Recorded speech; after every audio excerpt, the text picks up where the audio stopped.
जी, मैं फिर से वापस आ गई। आजकल मैं इतना आ रही जा रही हूँ कि मुझे खुद नहीं पता। लेकिन इसके पीछे बहुत सारे कारण हैं, जिसमें से एक ये है कि हाँ, एक्सपेरिमेंट्स हो रहे होते हैं और फिर उसका जो रिकवरी पीरियड होता है वो थोड़ा वेरी करता है। आप इस कंडीशन में नहीं होते हैं कि आप आकर बात कर सकें।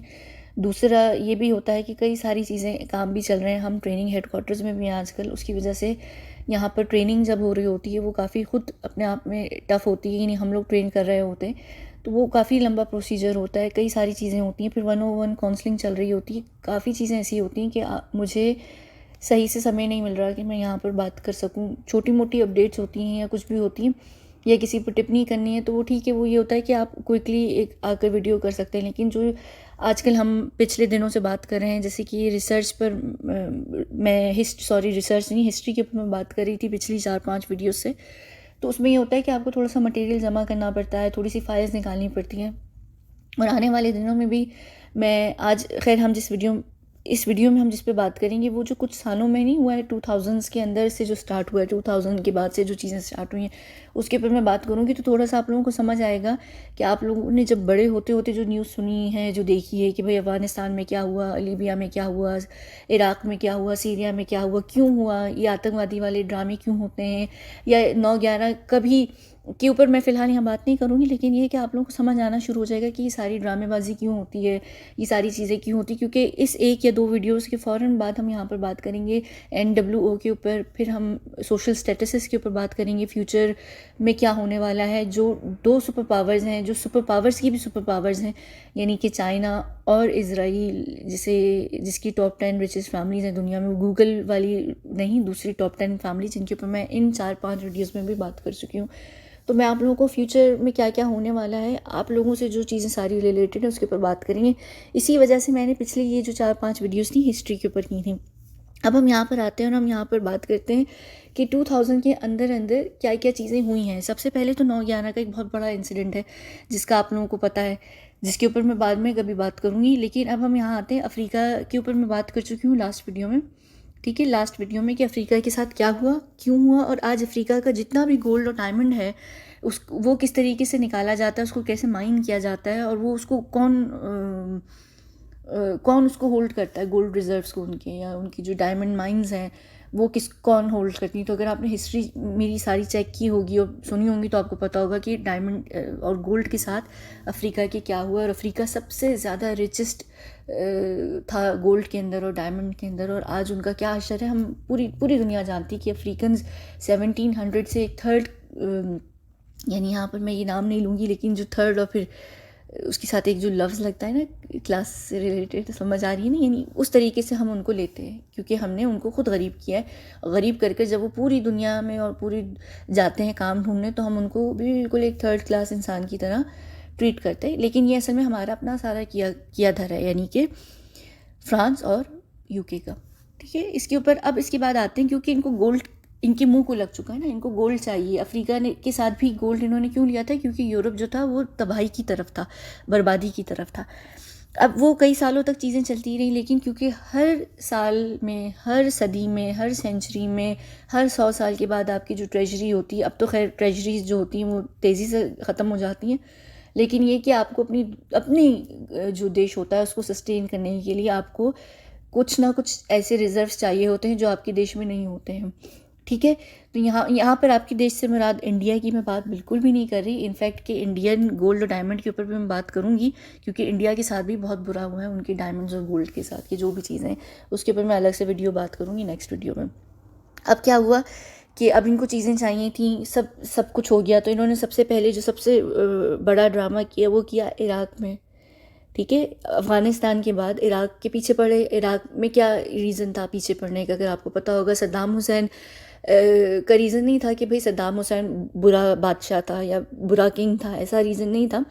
सबसे पहले जो है रिफॉर्म स्टार्ट कर दिया जाता है। क्या होता है कि देश में स्पाइस भेजे जाते हैं, देशों में वो लोग भेजे जाते हैं जो आपके देशवासी होते हैं ना, उनको वर्गलाते हैं कि देखो तुम्हारा जो किंग है या जो तुम्हारा बंदा है वो हट नहीं रहा है, उसको हट जाना चाहिए, यहाँ पर डेमोक्रेसी आ जानी चाहिए, ये देखो एक ही फैमिली रूल कर रही है। जैसे ये लोग हमेशा इस चीज़ पर बहुत इनको प्रॉब्लम रहती है, सारे ये जो बड़े बड़े सो कॉल्ड देश हैं। इनफैक्ट जो रशिया में भी हो रहा है, कहने को तो वो प्रेसिडेंट है या प्राइम मिनिस्टर है, क्या नाम है उसका, पुतिन, ठीक है, लेकिन वो भी कई सालों से है ना। तो उन जो रशिया में भी अभी फ़िलहाल चीज़ हो रही है, उसका भी मेन जो रीज़न है वो यही है कि रशिया को से भी लोगों को ये प्रॉब्लम है कि वो बंदा मूव नहीं होता, वो हटता नहीं है। तो ये जब ये चीज़ें हो रही होती हैं, उससे क्या होता है कि आपका जो एक सिलसिला चल रहा होता है ना, पुराने बंदे से आपने हर तरीके की आजमा लिया कि तुम हमें ये दे दो, तुम वो दे दो, वो नहीं मानेगा। तो वो फिर क्या करते हैं कि आपके देश में लोगों को माचिस की तीली लेकर भेजते हैं कि चलो जाओ आग लगाओ लोगों में। और फिर लोग क्या होते हैं, बेवकूफ़ बनकर रोडों पर निकल कर आते हैं कि हमें हमारे प्राइम मिनिस्टर को गिराना है, मैंने प्रेसिडेंट को गिराना है या अपने किंग को गिराना है। और उसमें क्या होता है कि जो जिसने आग लगाई होती है वो दूर से बैठ के तमाशा देख रहा होता है, उसको कद्दू फर्क नहीं पड़ रहा होता, आम जनता मरी जा रही होती है, ठीक है, क्योंकि जाहिर सी बात है कि वायलेंस हो रहा होता है। तो इसमें क्या होता है कि वो जो पूरी की पूरी गवर्नमेंट होती है वो हिल जाती है, और आप लोग ये खुश हो रहे होते हैं, नाच रहे होते हैं रोडों पे कि हमने गवर्नमेंट हिला दी, भाई बड़ा अच्छा किया हमने गवर्नमेंट हिला दी। आपको ये पता नहीं होता है कि उस गवर्नमेंट के हिलने का जो नुकसान होता है वो कितना बुरा होता है। वो आप लोग यहाँ पर इराक में भी देख सकते हैं, वो लीबिया में भी देख सकते हैं कि गद्दाफी के टाइम पर क्या हुआ है। आज तक इराक या अफ़गानिस्तान या लीबिया, इनफैक्ट के सीरिया रिकवर नहीं कर पाए हैं। सब आए हैं, सब ने अपने अपने प्रेसिडेंट्स को हटाने या प्राइम मिनिस्टर्स को हटाने या किंग्स को हटाने की कोशिश की है, और वो उनको होता है कि हम कोई बड़ा अच्छा काम कर रहे हैं, क्योंकि जनता बड़ी मासूम होती है। अब उसमें क्या होता है कि जिन्होंने माचिस की तीली लगाई होती है ना, वो अपनी आर्मीज लेकर आ जाते हैं। उन्होंने माचिस की तीली इसलिए लगाई होती है कि उनको ये होता है कि जो देश है वो डिस्ट्रैक्ट हो जाएगा एक तरफ, और हम क्या करेंगे, हम लूट बाजारी करेंगे, हम यहाँ पर चीज़ों को लूटेंगे। तो सद्दाम हुसैन के ऊपर ये बहुत इल्ज़ाम लगे कि भाई वो बड़ा बुरा बादशाह था, या वो बहुत बुरा प्रेसिडेंट था या प्राइम मिनिस्टर था, जो भी वो था, उसने बड़े जुल्म किए। देखिए जुल्म जो है ना वो तो हर कोई करता है, जुल्म तो हर जगह होता है। हम यहाँ पर किसी की गवर्नमेंट को हिलाते हैं तो अभी भी आपको पता है, अब आप अगर इराक़ में जाएं, क्योंकि मेरा कई दफ़ा जाना हुआ है, इराक़ी जो खुद हैं वो कहते हैं कि सद्दाम हुसैन का जुल्म कुछ भी नहीं था जो अब हमारे साथ अमेरिकन फ़ौजी कर रहे हैं वहाँ पर, या हमारी जो देश है वो बिल्कुल बर्बाद हो गया है।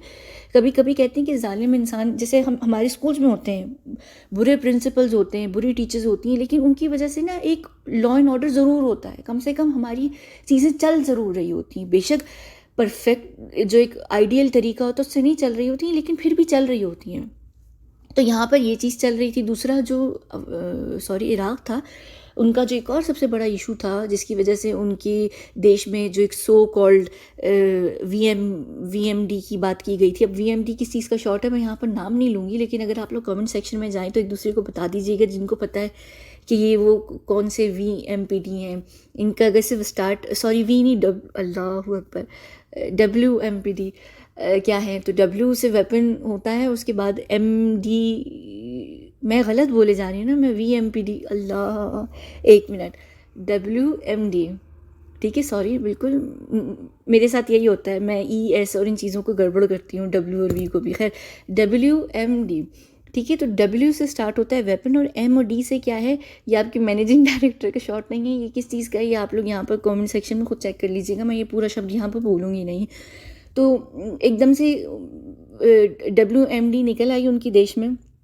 वो उसका रीज़न भी ये था, कि जो इराक़ था, इराक़ नहीं चाह रहा था कि हमारा जो बैंकिंग सिस्टम है उसको होल्ड करे इज़राइल, यानी कि जो ये इल्यूमिनाती है। अब आपको पता है पूरी दुनिया की जो बैंकिंग सिस्टम है वो, ये सिर्फ बैंकिंग फैमिली जो है ना, रोथशाइल्ड और रॉकफेलर, ये होल्ड करती हैं सब देशों की, और जो नहीं करती हैं उन देशों में फिर क्या होता है कि WMD आ जाती हैं, आतंकवादी आ जाते हैं, कुछ ना कुछ ऐसा ज़रूर हो जाता है, क्योंकि वो फिर वो डायरेक्टली जाके लूट मचाते हैं। फिर वो कहते हैं कि ठीक है, तुम हमें हमारा पूरा अपना जो बैंकिंग सिस्टम है वो हमें नहीं दे रहे हो, तुम हमारे अंडर नहीं आ रहे, तो ठीक है, लाओ हम तुम्हें बताते हैं कि हम तुम्हें किस तरीके से लूटेंगे। जैसे नहीं कहते हैं जो गुंडे लोग होते हैं कि ठीक है तुम हमारी बात नहीं मान रहे तो फिर तुम देख लो हम तुम्हारे साथ क्या करेंगे। एग्जैक्टली ये चीज़ होती है।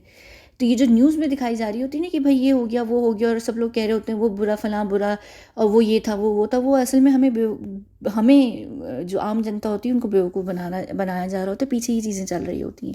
अच्छा, अब फिर क्या हुआ इराक़ के अंदर, ये इराक की जो के अंदर यूएस आर्मी थी, ये उनकी आर्काइव से फाइल्स नहीं, तस्वीरें लीक हुई हैं एक ज़माने में। तो ये इराकी गोल्ड है, ठीक है, ये सिर्फ इराकी गोल्ड है, और ये जो गोल्ड है ये 20 ट्रिलियन का वर्थ का कुछ गोल्ड है, और इन्होंने पूरे इराक से 50 ट्रिलियन टन्स गोल्ड और ऑयल निकाला था। और ये असल में जो इराक में जो बड़ी मज़े की जंग हुई थी उसका पीछे सारा कारण ये था।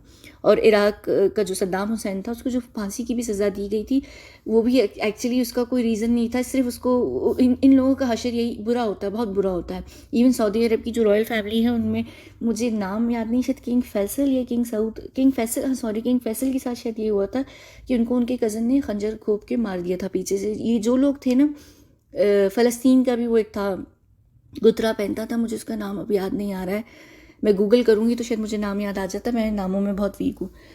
तो ये लोग जब नहीं आते ना आपके इर्द गिर्द, आपके साथ नहीं आते हैं, आपके साथ नहीं जुड़ते हैं, तो फिर वो आपका यही हशर करते हैं, आपको इतना बड़ा क्रिमिनल बनाकर दुनिया में दिखाने लगते हैं, अपराधी। देखिए, ये जितने भी बड़े बड़े प्रेसिडेंट्स होते हैं, मिनिस्टर्स होते हैं, प्राइम मिनिस्टर्स होते हैं, किंग्स होते हैं, इन सब की एक डार्क हिस्ट्री ज़रूर होती है। लेकिन कुछ लोग ऐसे होते हैं कि वो देशों के साथ चिपक के ज़रूर बैठे हुए होते हैं, लेकिन वो कहीं ना कहीं जानते हैं कि जो ये असली दुनिया है वो कितनी ख़तरनाक है, और अगर हम हट जाएंगे, हम अगर ये सख्ती ख़त्म कर देंगे तो हमारा देश बिल्कुल बर्बाद हो जाएगा। आज इराक की तबाही सद्दाम हुसैन की जाने की वजह से ही हुई है। बेशक वो बहुत जालिम था, उसने सब कुछ किया, मैं मानती हूँ, लेकिन फिर भी इराक जो था वो एटलीस्ट इराक था। आज इराक क्या है? खंडर है, कुछ भी नहीं है। इराक का अपना गोल्ड और ऑयल सब चला गया। 98% उनके जो रिजर्व्स हैं वो सारे खाली हो चुके हैं, और कौन लेकर गया है? हम सबका प्यारा अमेरिका। तो ये जो ढूंढे जा रहे थे WMD, वो तो शायद सोने की बात थी, फिर असल में तो फिर WMD था ही नहीं, और बाद में ये बात प्रूव भी हो गई कि उनके देश में कोई भी WMD था नहीं। तो जो अब अमेरिका का ये एक बहुत बड़ा स्टेट सीक्रेट बन चुका है, जो रेड फाइल्स में जाके दफ़ा हो गया है। अब वो ये नहीं बताएंगे कि उनके खुद के अमेरिकन फौजी एक ऐसी जंग में मारे गए जो असल में जंग थी भी नहीं, ऐसे देश में जाके उनको मारा गया जहाँ पर असल में ज़रूरत भी नहीं थी, लेकिन उन्होंने अपनी भी देश के फ़ौजियों को यूज़ किया वहाँ से गोल्ड और ऑयल निकालने के लिए, और कहने को ये कि भाई हमने इराक के अंदर अपनी आर्मी इसलिए भेजी कि हम वहाँ पर चाहते हैं कि लॉ एंड ऑर्डर हो जाए, पीस हो जाए। ऐसे देशों में कभी भी नहीं होता। और फिर यही जो आर्मीज़ होती हैं ना, यही सो कॉल्ड आर्मीज़, ये क्या करती हैं, जिस भी देश में जाती हैं ना, वहाँ की जो लड़कियाँ होती हैं, बच्चे होते हैं, उनके साथ क्या होता है वो एक अलग कहानी है। मैं हर आर्मी की बात नहीं कर रही, यानी सॉरी, सब आर्मी ये करते हैं, लेकिन जो एक मिनट सब आर्मी में ये होता है, सब किसी भी देश की आर्मी होगी, लेकिन जो असली फ़ौजी होते हैं ना, जो असली सेना होती है, उन बेचारों को फ़र्क नहीं पड़ रहा होता, सॉरी, उनको पता कुछ नहीं होता है। जो उनके ऊपर होते हैं ना, जो सबसे सीनियर होते हैं, वो ये जलालतें कर रहे होते हैं। वो वहाँ की लड़कियों के साथ ज़्यादती भी करते हैं, उनके बलात्कार भी करते हैं। पूरी दुनिया में ही होता है। कोई भी आर्मी जाती है ना, किसी भी देश की जाएगी, चाहे वो मुस्लिम देश से जाकर कहीं जा रही हो, किसी भी देश की आर्मी होगी ना, अगर वो किसी दूसरे देश में जाएगी, वो उनके बलात्कार करती है। वहाँ के जो बच्चे होते हैं ना, उनको उठा के वो हमारे पास भेजते हैं फिर कि ये लो, तुम्हें इतने सारे बच्चे मिल गए, ये लो, इनका एक्सपेरिमेंट्स करो। और फिर सिर्फ ये नहीं काम होता, बल्कि वो अपने देश की जो सड़क माफिया होती है ना, जिस पे सड़क पे जो बच्चों को चलाते हैं, वो वहाँ पर भी यूज़ किया जा रहा होता है। ये नहीं आती न्यूज़ कि भाई अमेरिका ने इतने बच्चे अडॉप्ट कर लिए, ये कर लिया। वो एक्चुअली अडॉप्ट नहीं किए होते हैं, वो उनको दूसरे कामों में यूज़ कर रहे होते हैं। ये सारी चीज़ें होती हैं। मैं असली जो बेचारे फ़ौजी होते हैं ना, उनकी बात नहीं कर रही, उनको तो पता ही नहीं होता है। मैं इसलिए हमेशा क्यों कहती हूँ कि यूनिफॉर्म वाली जो भी जॉब्स होती है ना, मत किया करें। आपको पता नहीं होता है कि आप किसके लिए लड़ रहे हैं, क्यों लड़ रहे हैं, क्या रीज़न है। और ख़ुद अमेरिकन आर्मी जो है, उनके पास ना आत्महत्या का रेट बहुत है। वो करते हैं, वो आते हैं ना जब इराक से, अफ़गानिस्तान से, सीरिया से, कहीं से भी आते हैं, वो कहते हैं हमें पता नहीं होता है कि हम सामने खड़े हुए बच्चे, बच्ची, औरत को क्यों मार रहे हैं, हमें समझ नहीं आ रहा। तो हमें उनकी चीखें हॉन्ट करती हैं, और हमारे सरों पे बंदूक होती है, हमारे सीनियर्स ने रखी होती है कि यहाँ पर चलाओ गोली, मारो, फोड़ो, सब कुछ करो, नहीं तो वरना वो फिर खुद परेशान हो जाते हैं। और इवन US आर्मी के अंदर जो इनके जो अपने छोटे ये जो सारे फ़ौजी होते हैं, ये शदीद किस्म के डिप्रेशन में चले जाते हैं, और ये गद्दारी भी फिर करते हैं, ये निकलते भी हैं। और फिर क्या होता है, इनके हाथ पैर तोड़कर इनको सड़क पे छोड़ दिया जाता है। अमेरिका के अंदर इतना स्ट्रिक्ट रूल है, एक पूरी कॉलोनी है जहाँ पर ये जो आर्मी ऑफिसर्स होते हैं इनको सड़कों पे छोड़ा हुआ है। यहाँ तक कि जो वो कॉलोनी है ना, उसमें जो नॉर्मल रहने वाले यूएस सिटीजन्स हैं उनको इतना अलाउ नहीं है कि इन आर्मी ऑफिसर्स को खाना दे सकें या कुछ भी दे सकें। इतना इनके साथ जुल्म ज़्यादती होती है। और ये लोग आते हैं और ये लोग कहते हैं कि हमें बात करनी है, हमें बताना है कि हमारी आर्मी के नाम पर हम लोगों के साथ क्या हो रहा होता है, और हम असल में जिनसे लड़ रहे होते हैं वो वहाँ लड़ाई भी नहीं होती है। ये सब के अपने इंटरेस्ट होते हैं अंदर के। तो इनके मुंह बंद कराने के लिए उनको गद्दार का टाइटल दे दिया जाता है कि आने वाले दिन, ताकि ये किसी भी सबूत को लेकर अगर सामने आए तो दुनिया या हमारा देश ये बोले कि वो तो हैं गद्दार, उन्होंने तो हमारे साथ गद्दारी की। ये आर्मी फौजी जो थे, एक्स आर्मी फौजी, ये कलंक थे हमारी आर्मी के ऊपर। ये इस तरीके से करते हैं। मैं हमेशा नहीं कहती कि हम लोग क्यों सबूत लेकर कभी भी नहीं सामने नहीं आ सकते हैं। वो यही रीज़न होता है कि सबूतों से पहले कि आप सबूत लेकर आए वो आपको ऑलरेडी पागल, साइको, कलंक, गद्दार, आतंकवादी ऐसा कुछ टाइटल दे देते हैं, क्योंकि उनको डर होता है कि आप अंदर की इन्फॉर्मेशन निकाल कर बाहर दे देंगे। लेकिन अगर आप में से कोई भी अमेरिका में रहता है और अगर आप लोग चाहेंगे तो मैं उस कॉलोनी का नाम लिख दूँगी, आप वहाँ जाएँ, आप वहाँ जाकर उन लोगों से बातें करें। आपको ये जो मैं सारी बातें कर रही हूँ ना, आपको समझ आ जाएंगी कि ये क्या चीज़ें होती हैं। ठीक है, तो एक ये चीज़ हो गई। उसके बाद हाँ, हम वापस अफगानिस्तान के ऊपर भी आते हैं। वो जो 9/11 वाला बंदा था ना, दाढ़ी वाला, जिसकी वजह से वो जो 9/11 में सारी चीज़ें हुई, वो सब दुनिया की एक सबसे बड़ी झूठी कहानी है, बड़ी फेक किस्म की वो कहानी है। ठीक है, वो भी जानबूझ के ड्रामा किया गया था। अफगानिस्तान बहुत सालों से ही तबाह बर्बाद हुआ था। अफगानिस्तान की एक बहुत बड़ी लंबी हिस्ट्री है जिसमें मुझे पता है आप लोग इंटरेस्टेड नहीं होंगे, तो मैं उसकी हिस्ट्री नहीं दूंगी। लेकिन जो 9/11 में चीज़ हुई उसके जो पीछे एक रीज़न था वो ये था कि जो 9/11 वाला दाढ़ी वाला बंदा था वो 1980s में खुद CIA का एजेंट था। वो सबूत लेकर निकला था और उसने बताना था दुनिया को कि इस तरीके से क्या चीज़ें होती हैं। तो ये चीज़ें हुई।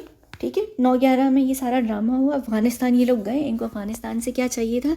इनको अफ़गानिस्तान से अफ़ीम जो होता है, अफ़ीम जिसे आप लोग क्या कहते हैं हिंदी में, अफ़ीम ही कहते हैं ना शायद, ओपियम को अफ़ीम ही कहते हैं ना शायद, उसकी जो फील्ड्स होती हैं वो उनको चाहिए थी। पूरी दुनिया में इसका बहुत बड़ा धंधा है और इसकी सबसे ज़्यादा जो फील्ड्स हैं वो कहाँ पर है? अफ़गानिस्तान में। तो ये एक बहुत बड़ा माल है जिसकी के ऊपर अफ़गानिस्तान बैठा हुआ था। अफ़गानिस्तान उसको होल्ड कर रहा था, तो उनको इसकी ये चीज़ें चाहिए थी। पूरा अफ़गानिस्तान वो बहुत पहले ही लूट चुके थे, लेकिन एक चीज़ जो कुदरती तौर पर थी अफ़गानिस्तान में वो लूट नहीं पाए थे। उनको याद आया कि ये चीज़ रह गई है, तो चलो, क्योंकि अभी हम 9/11 की वजह से जो चीज़ें हुई हैं उसकी वजह से ये हमें फ्री में मिल रही है, तो ये भी उठा लो, ये भी ले लो। और इन्हीं फील्ड्स को उठाकर ये लोग ले गए अमेरिका।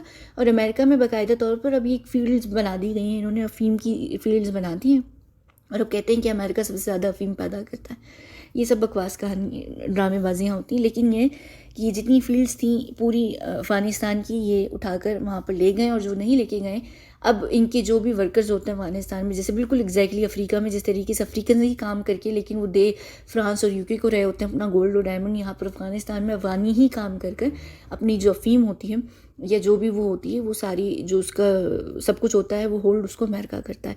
तो ये होल्ड करना सिचुएशन सारे ज़माने से रहा है। इसी वजह से मैंने आप लोगों को हिस्ट्री की भी जो 4-5 वीडियोस करके बताई हैं कि शुरू से सबको होल्ड करने का शौक़ रहा है।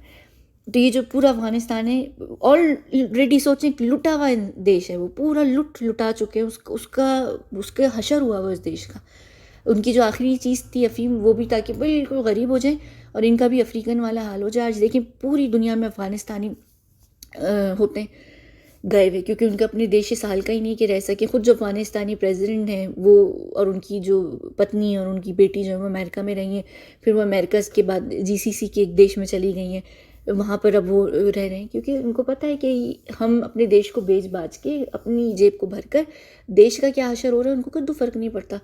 बस उनके अपने बच्चे सेटल रहे हैं। और ये सारी जो देश है ना, सारे देश जो आपको बेवकूफ़ बना रहे होते हैं कि हम आपके फ्यूचर के लिए कुछ कर रहे हैं, कुछ नहीं कर रहे। ये आखिर में सिर्फ उस टेबल पर जो फाइनल टेबल होगी उस पर अपनी सीट और अपने से इर्द गिर्द जुड़े हुए लोगों के लिए उनको जगह चाहिए। आप लोग जो सब होंगे ना, सब पिसेंगे, सब ख़त्म हो जाएंगे, सब मर आ जाएंगे, कुछ भी नहीं है फ्यूचर आप लोगों का। ये इनका प्लानिंग है और ये मैं अभी आप लोगों को बताऊंगी भी NWO के अंदर भी, और जो सोशल क्लासेस हैं और आगे आने वाले दिनों में क्या होगा। ठीक है, उसके बाद हम यहाँ चलते हैं। लीबिया में भी एग्जैक्टली क्या चीज़ हुई आप लोगों को पता है कि लीबिया में भी बिल्कुल माचिस लेके भेजा गया था आग लगाने के लिए। उनको आग लगाई गई कि भाई गद्दाफ़ी ये गद्दाफ़ी वो, गद्दाफ़ी ने ये किया, गद्दाफ़ी ने फ़लाँ किया, ढिमका किया। अब गद्दाफ़ी वो लीबिया ख़ुद जो था, क्योंकि एक अफ्रीकन देश है, वो गोल्ड में काफ़ी रिच था। लीबिया का भी जो एग्जैक्ट ये चीज़ था कि वो अपने सेंट्रल बैंक को रॉकफेलर रोथस्चाइल्ड को नहीं देना चाह रहे थे। इसके कारण इनको ये इशू हो गया था कि ये अब हम इस देश की बर्बादी करेंगे। तो इन्होंने माचिस की तीली लगाने के लिए लोगों को बाहर से भेजा। उन्होंने जो पूरी जो देश था, उसकी जो जनता थी, उसको वर्गलाया। उन्होंने रिफॉर्म के लिए आवाज़ उठाई कि हम जो है गवर्नमेंट को गिराएंगे, हमें गद्दाफ़ी नहीं चाहिए, गद्दाफ़ी ये गद्दाफ़ी वो, गद्दाफ़ी। इतनी जब सिचुएशन ख़राब हो जाती है, लॉ एंड ऑर्डर बर्बाद हो जाता है, तो फिर क्या होता है, सो कॉल्ड फ्रेंडली देश जो होते हैं वो अपनी आर्मीज़ को भेजते हैं, जिसमें से अमेरिका सबसे पहले तैयार बैठा होता है। अपनी टैक्स पेयर्स की मनी होती है, उससे बनाई गई जो फ़ौज होती है, अमेरिकन फ़ौज, उसको उस देश में भेजते हैं लूटने के लिए। जिस देश से लूट के जो सामान आता है वो इनफैक्ट अमेरिकन के भी काम नहीं आता है। जो अमेरिकन सारे पॉलिटिशियंस हैं, नेताजी नहीं, अस्तगफिरुल्लाह, आज मुझे क्या हो गया, सारे जो नेता हैं या सारे जो भी बड़े लोग हैं या जो ये रिचेस्ट फैमिलीज हैं, इनके हाथ जाते हैं। तो अमेरिकन भी असल में बेवकूफ़ बने बैठे हुए हैं कि उनको लग रहा होता है कि हमारे किसी भी काम कोई चीज़ आएगी। कुछ भी नहीं आता, कुछ भी नहीं होता है। तो लीबिया का एग्जैक्ट यही असर हुआ। गद्दाफ़ी की हिस्ट्री, गद्दाफ़ी क्या था वो बिल्कुल सच है, वो सब सही है, ठीक है। वो एक बुरा जालिम डिक्टेटर फ़लाँ फ़िलाँ, कुछ भी आप उसको दे दें नाम, ठीक है। ये सब लोग होते हैं जालिम, लेकिन इनके जुल्म का फिर भी ये फ़ायदा होता है कि इनका देश, एटलीस्ट इनका देश होता है। यहाँ पर पुतिन के लिए भी जो बात आजकल कही जा रही है कि भाई वो अपनी देश में बड़ा जुल्म करता है, वो अपनी ही लड़कियों के साथ ये करता है, वो करता है, इतनी औरतों को उन्होंने विधवा कर दिया, बच्चों को उठवा लिया, ये कर दिया, वो कर दिया। आज फिर भी रशिया में एक लॉ एंड ऑर्डर है।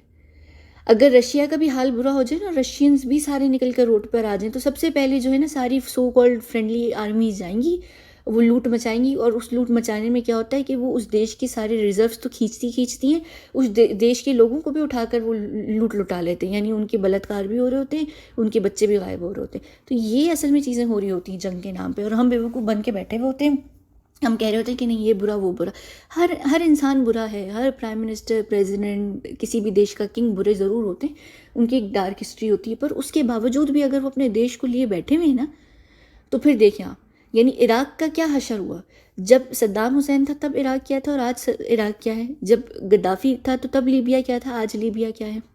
ये कहने को ना, अच्छा उसके बाद एक और भी बड़े मज़े की चीज़ होती है कि हम इसलिए बैठे हुए इस देश में क्योंकि उस देश के अंदर ना एक आतंकवादी निकल आते हैं, आतंकवादियों का ग्रुप निकल आता है। वो भी बेचारे असल में आतंकवादी नहीं होते। मैं बताऊँ वो बेचारे कौन होते हैं, वो वही उसी देश के लोग होते हैं। जब उनकी आर्मी ख़त्म हो चुकी होती है ना, ख़त्म हो गई होती है, तबाह हो चुकी होती है, और अमेरिकन आर्मी या किसी दूसरे सो कॉल्ड फ्रेंडली देश की आर्मी आके बैठी होती है, तो जो लोकल्स होते हैं ना, वो एक ग्रुप बनाते हैं अपनी आर्मी का लड़ने के लिए। और एग्जैक्टली ये चीज़ ना इंडिया ने भी की थी। जो नेताजी थे उन्होंने भी तो आर्मी बनाई थी ना ब्रिटिश राज से लड़ने के लिए।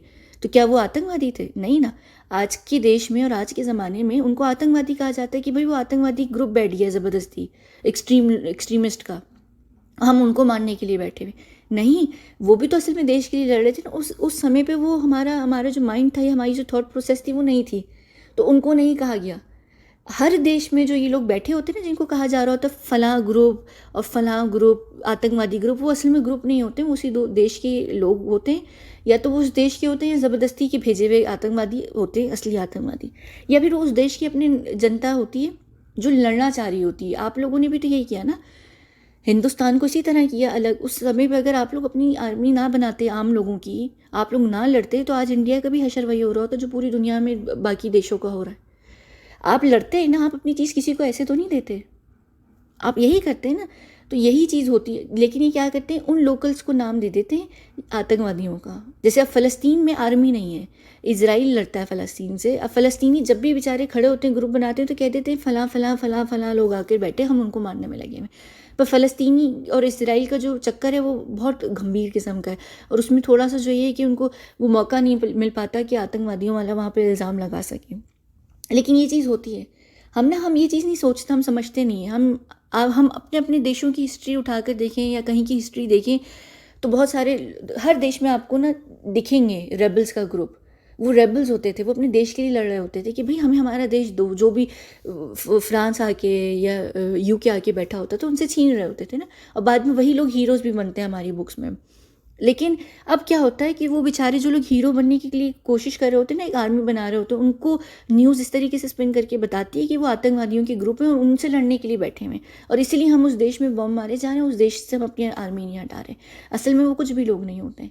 इनका बस ये होता है कि ये सारी जो गोल्ड और चीज़ें हैं ये हम निकाल कर लिए आए। अब लीबिया में क्या था, लीबिया का जो खुद गद्दाफ़ी था, गद्दाफ़ी के पास अपना 193 टन गोल्ड था, और क्या कहते हैं उसके पास 48 बिलियन बैरल जो था वो ऑयल था। दुनिया का मेरा ख्याल से पता नहीं कितने 1.6 ट्रिलियन बैरल्स हैं तेल की पूरी दुनिया में, 1.6 ट्रिलियन, जिसमें से 48 बिलियन ट्रिलियन नहीं 48 बिलियन बैरल जो हैं वो लीबिया के पास थे। यानी लीबिया पूरी दुनिया का कुछ पता नहीं कितने परसेंटेज जो है वो ऑयल बैरल्स को होल्ड करता था दुनिया की, क्योंकि वो लीबिया था, वो लीबिया का तेल था। तो दुनिया की 1.6 ट्रिलियन में से 48 बिलियन बैरल्स लीबिया के थे। आज वो सारे जो बैरल्स हैं 92% बैरल्स वो जो हैं वो अमेरिका जा चुके हैं, और जो 193 टन्स जो गोल्ड था ना, वो पता है अमेरिका उसके बारे में क्या कहता है लीबिया के, कि जो गद्दाफ़ी था उसने पता नहीं वो गोल्ड कहीं सहरा में छुपा दिया है, हम लोग आज भी उस गोल्ड को सहरा में ढूंढ रहे हैं, हमें नहीं पता। यानी आप ये चेपन देखें इनका, कितनी बड़ी बकवास है ये, कितना बड़ा झूठ है ये कि 193 टन्स गोल्ड सहरा में छुपा है। ठीक है छुपा होगा, लेकिन वो ढूंढ नहीं पा रहे अमेरिकन। कितनी फ़नी बात है, उनको पता था कि गोल्ड कहाँ है तभी तो वो लीबिया गए, वरना वो गोल्ड खाली ढूंढने नहीं जाते। उनको पता है एग्जैक्ट लोकेशन की गोल्ड कहाँ है, वो गोल्ड निकाल ही तो चुके हैं, वो गोल्ड ही तो लेने गए थे। यहाँ पर जब कोई सितारा टूटता है ना, अगर आप लोगों को नहीं पता, कई ऐसे सितारे होते हैं जो टूटते हैं तो उनके अंदर से डायमंड्स निकलते हैं, उनके अंदर से गोल्ड निकलते हैं, जो उनके पार्टिकल्स होते हैं। तो उनके जो टूटे तारे होते हैं ना, वो कहाँ जाके गिरेंगे, ज़मीन के किस एरिया पे गिरेंगे, वो ऑलरेडी उसको मार्क कर लेते हैं। उनको पता होता है एग्जैक्ट लोकेशन कहाँ पर जाएगी, कहाँ पर गिरेंगे, कहाँ से हम उनको निकाल सकते हैं। कुछ सितारे किसी चीज़ में रिच होते हैं, कोई किसी चीज़ में रिच होते हैं, तो ऑलरेडी पहले से वहाँ पर नासा जो है वो अपनी मशीन और वो उस एरिया को पूरा कंट्रोल कर चुकी होती है कई सालों पहले, उस तारे के गिरने से पहले। तो ये ऑलरेडी ज़मीन पे गोल्ड पड़ा हुआ है, 193 टन्स गोल्ड सहरा में जहाँ पर भी था, तो वो क्या ढूंढ नहीं सकते? ये सब बकवास होती है, सिर्फ ड्रामेबाजी होती है। खैर, तो ये सारी चीज़ें थी। और लीबिया भी जो है, इराक़ का मेरे ख़्याल से 96 से 98% जितना उनका अपना जो भी चीज़ें थी, जो भी उनकी मिनरल्स थे, गोल्ड था, रिज़र्व्स थे, वो खाली हो चुके हैं। लीबिया के 92% हो चुके हैं। अफ़गानिस्तान पूरा ख़त्म हो चुका है, अफ़गानिस्तान में कुछ नहीं बचा। अफ्रीका के अंदर कुछ बचा ही नहीं है। जो गोल्ड और डायमंड है उसको होल्ड करता है यूके और फ्रांस। और इंडिया के ऊपर भी हम बात करेंगे। मैं अगली वीडियो में इंडियंस के ऊपर बात करूँगी, जो इंडियन डायमंड्स हैं उसके ऊपर।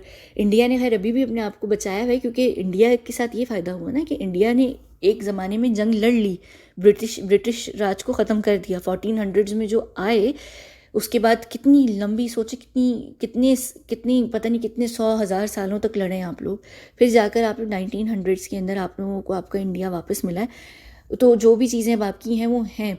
उसके बावजूद भी इंडिया में किस तरीके से क्या हो रहा है और देश को कैसे बेचा गया हुआ होता है, क्या चीज़ें होती हैं, मैं उसके ऊपर बात करूँगी।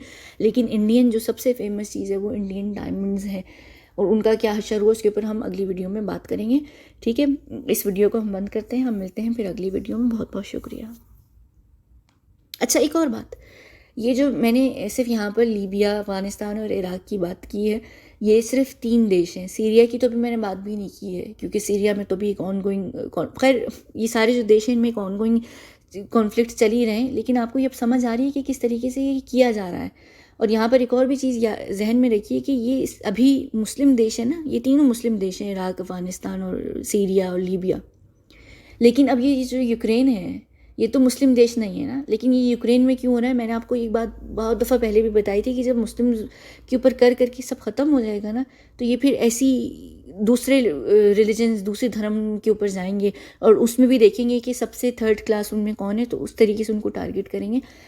ये चीज़ हो गई। मुस्लिम्स में अभी जो 2 देश रह गए हैं, एक ईरान रह गया है जिसमें अभी फ़िलहाल नहीं है और बहुत अनकरीब समय में होने वाली है, और ईरान के कुछ समय के बाद फिर टर्की भी टारगेट में है इनके। तो उसके बाद मेरे ख़्याल से तकरीबन जितने मुस्लिम देश हैं वो बर्बाद हो चुके हैं। जीसीसी कोई ख़ास किस्म की इम्यूनिटी है, और वो क्यों है, किस वजह से, उसके ऊपर भी मैं बात करूँगी। इन्हीं दिनों में मैं कोशिश करूँगी कि मैं इन टॉपिक्स को कवर करूँ ताकि आप लोगों को समझ आए कि ये चीज़ें हो क्या रही होती हैं। हम पहले इन्होंने बड़ी कोशिश की थी कि मुस्लिम्स को बुरा बना दें, अब लोगों में इतनी अवेयरनेस आ गई कि उनको अंदाज़ा हो गया कि मुस्लिम्स खुद बुरे नहीं हैं। ये सारी चीज़ें की जा रही होती हैं, तो ये सब एक ड्रामेबाजी होती है। और आने वाले दिनों में मुसलमान जब सारे ख़त्म हो जाएंगे या बेचारे लुटा जाएंगे, बर्बाद हो जाएंगे, तो फिर जो दूसरे धर्म है ना, उनका भी यही हशर होगा। तो ये इनकी सारी प्लानिंग, और ये क्यों हो रही होती है? सिर्फ अपने आप को सिक्योर करने के लिए, अपना फ्यूचर सिक्योर करने के लिए, अपने देश का नहीं, सिर्फ अपना। ठीक है, बहुत शुक्रिया।